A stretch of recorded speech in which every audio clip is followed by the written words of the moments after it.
اور دوسرے سب سے بڑا مقصد اس کو مسلمانوں کو مرعوب کرنا ہے،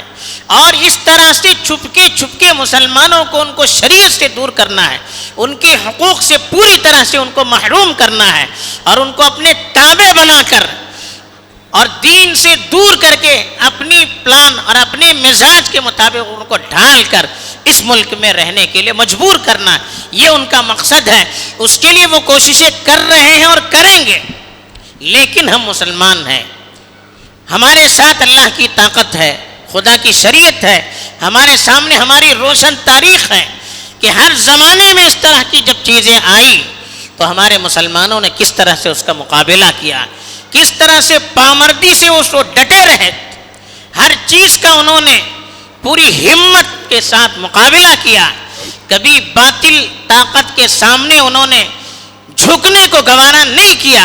جان دینا گوارا کیا، سر کھٹانا گوارا کیا، سر جھکانا انہوں نے کبھی گوارا نہیں کیا۔ یہ ہماری روشن تاریخ ہے، اور اللہ کا وعدہ بھی کوشش کے ساتھ ہے۔ جب بندہ کوشش کرتا ہے، ہمارے پاس جتنی طاقت ہے، ہمارے پاس جتنے وسائل ہیں، ہمارے سامنے جو میدان ہے، اس کے مطابق ہم کوشش کریں گے۔ ہماری لیڈرشپ، ہماری قیادت ہمیں جس طرح سے صحیح انداز میں لے جانا چاہتے ہیں، ان پر بھروسہ کر کے اگر ہم آگے بڑھیں گے، اپنے تئیں ہم کوشش کریں گے، تو اللہ کی مدد یقیناً شامل حال رہے گی۔ یاد رکھیے کہ ظلم و ستم غالب کب آتا ہے، شیطانی طاقتیں غالب کب آتی ہیں؟ جب گناہ زیادہ ہوتے ہیں، جب ہم شریعت کے خلاف ہوتے ہیں۔ ظہر الفساد فی البر والبحر بما کسبت ایدی الناس، اللہ نے کہا کہ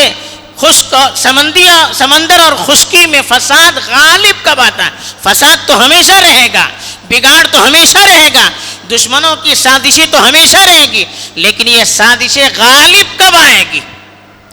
یہ مسلمانوں پر غالب کب ہوگی؟ جب گناہ بڑھ جائے گا۔ بما کسبت ایدی الناس، لوگوں کے گناہ جب بڑھ جائیں گے تو فساد اور دشمن کی طاقتیں غالب آ جائے گی۔ ورنہ جب مسلمان صحیح رہیں گے، شریعت کے مطابق عمل کرتے رہیں گے، گناہوں سے بچتے رہیں گے، اللہ کی نافرمانی سے بچتے رہیں گے، تو فساد مسلمانوں پر غالب نہیں رہے گا، فساد روئے زمین پر غالب نہیں رہے گا، وہ دبا رہے گا، اور حق کی طاقت غالب رہے گی۔ فماذا بعد الحق الا الضلال، جب حق ہی نہیں ہوگا، جب حق کے پیروکار نہیں رہیں گے، حق کو صحیح طور پر ماننے والے نہیں رہیں گے، تب گمراہی اور باطل طاقتیں غالب آ جاتی ہیں۔ تو اس لیے ہمیں اللہ سے رجوع بھی کرنا ہے، اپنی زندگی کا جائزہ بھی لینا ہے، جتنے وسائل ہیں، جو جائز قانونی ہمارے حقوق ہیں، اس کے مطابق ہمیں کوشش بھی کرنی ہے،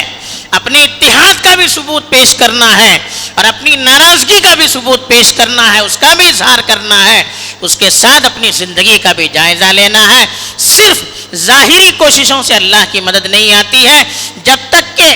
اللہ کو راضی کرنے والے اعمال ساتھ میں نہ ہو، گناہوں سے، اللہ کی نافرمانی سے ہماری زندگی پاک اور صاف نہ ہو، اللہ سے ہمارا تعلق مضبوط نہ ہو، تب تک اللہ کی مدد نہیں آتی ہے۔ تو ہمیں اپنی زندگی کا جائزہ بھی لینا ہے، اور اپنی معاشرتی زندگی کا، آج کل شادی بیاہ میں کیا کیا فضول چیزیں، غلط رسمیں اور غیر شرعی چیزیں چل رہی ہیں، ہمارے کاروبار میں کون کون سی غلط چیزیں چل رہی ہیں، ہماری زندگی میں کیا کیا غیروں کی چیزیں آ گئی ہیں، ایک جائزہ ہمیں بھی لینا ہے، جس سے ہم اللہ کی رحمت سے دور ہو رہے ہیں۔ اگر آج بھی ہم سنجیدگی کے ساتھ صحیح طریقے پر اللہ کو راضی کرنے والی کوششوں، اللہ کو راضی کرنے والے اعمال کے ساتھ کوشش کریں گے، تو اللہ کی مدد ہمارے ساتھ رہے گی، اور یہ شیطانی طاقتیں